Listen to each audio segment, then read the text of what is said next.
Buen día, gente, ¿cómo andan?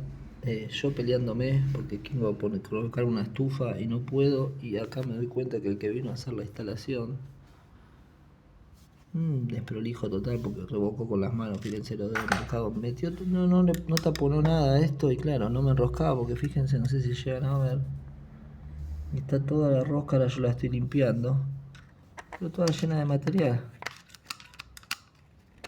Toda llena de material, así que bueno, ahora le voy a limpiar todos los filetes, las lijitas ahí, a ver si enrosca.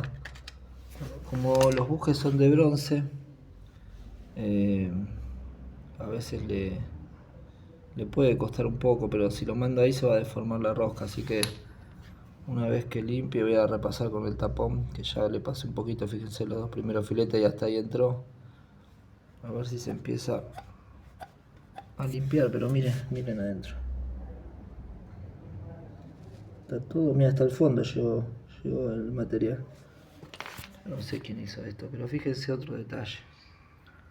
Miren esto. Ya chequeé que no pierde gas, pero fíjense.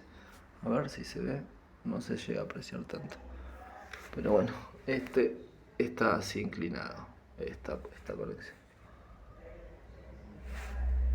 Y otra cosa más. Miren acá en la cocina como dejó todo.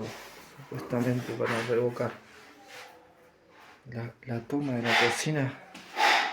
Una vez se fija que quede todo derechito, todo perfecto, y acá mira, no sé si ve, inclinada hacia la pared está.